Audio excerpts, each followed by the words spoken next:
Bonjour à tous et bienvenue sur le blog Quelle recette. Alors aujourd'hui nous allons préparer des cuisses de poulet aux herbes. Alors c'est un plat qui est vraiment très facile à faire. Là j'ai pris environ 1 kg de cuisses de poulet que j'ai découpé en deux. Ensuite j'ai rajouté des herbes de Provence, de la nette, de l'ail, des feuilles de laurier, etc. Alors c'est un plat que vous pouvez faire au four, sinon vous pouvez très bien le faire au barbecue par exemple. Alors nous allons d'abord voir les ingrédients, ensuite je passe à la préparation. Alors pour les ingrédients il vous faut de l'huile d'olive, du poivre, du sel, du beurre. Là j'ai pris du beurre président parce qu'au niveau du goût c'est le meilleur. Ensuite des cuisses de poulet, là je les ai coupées en deux.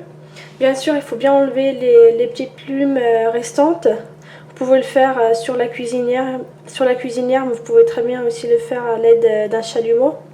Voilà, ensuite je les ai coupées en deux, mais vous pouvez très bien prendre que des pilons par exemple.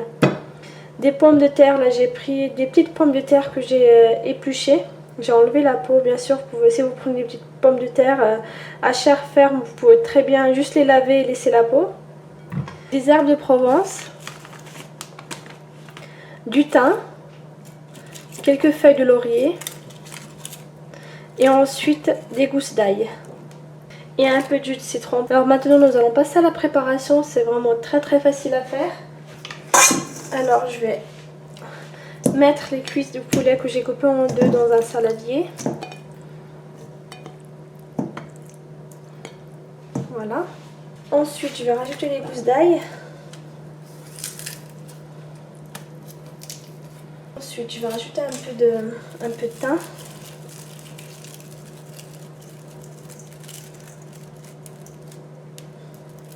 Je vais en mettre un peu plus. Voilà. Ensuite, les herbes de Provence.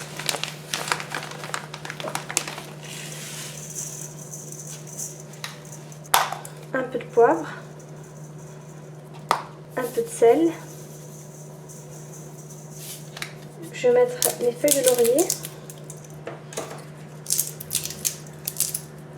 Ensuite, je vais mettre un peu de jus de citron. C'est surtout pour enlever un peu le goût du poulet. Des fois, ça sent très fort. Je mets un peu de jus de citron pour enlever un peu ce goût-là. Enfin, cette odeur-là surtout. Alors, je vais couper quelques morceaux de beurre.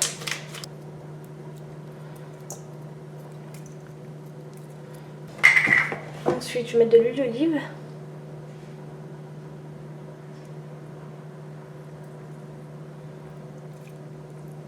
Ensuite, il faut bien incorporer le mélange au poulet.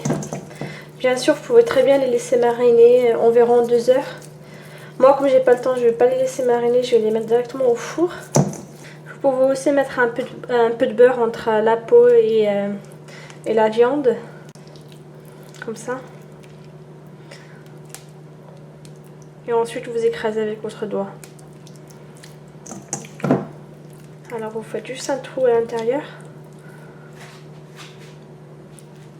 Et ensuite, vous prenez un peu de beurre. Et vous la serrez à l'intérieur. Et vous refermez. Ensuite, il faut écraser. Voilà.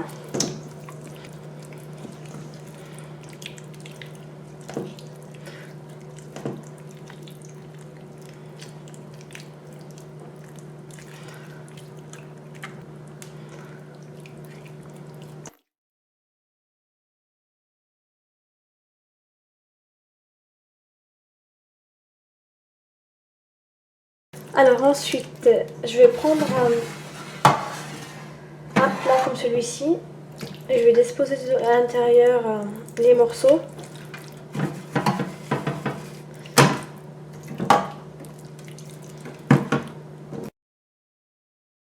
Ensuite, je vais prendre les pommes de terre, je vais les mettre à l'intérieur.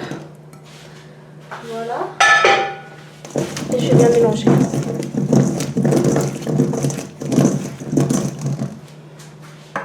Si elles sont trop grosses, vous pouvez très bien les couper en deux. Comme ça.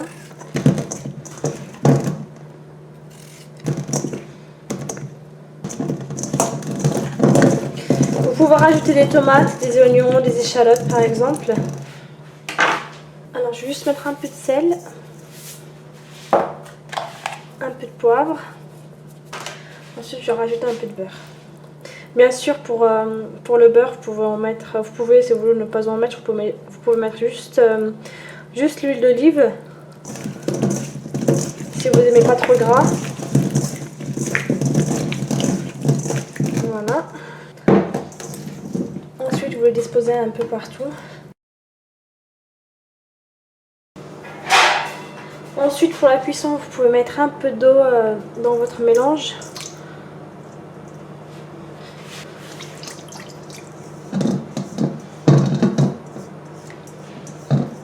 Voilà.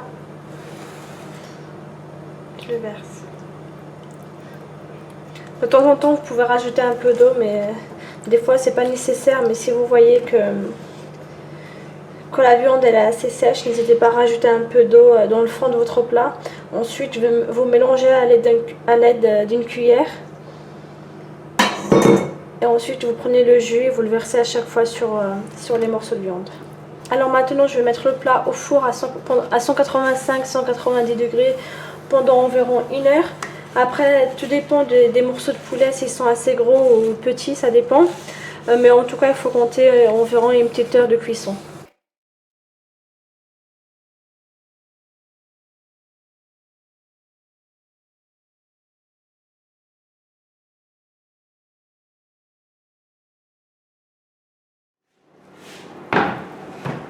Voilà, vous pouvez retrouver tous les ingrédients sur mon blog ainsi que les étapes sur ma chaîne YouTube. N'hésitez pas à vous abonner pour plus de recettes. À très bientôt. Ciao!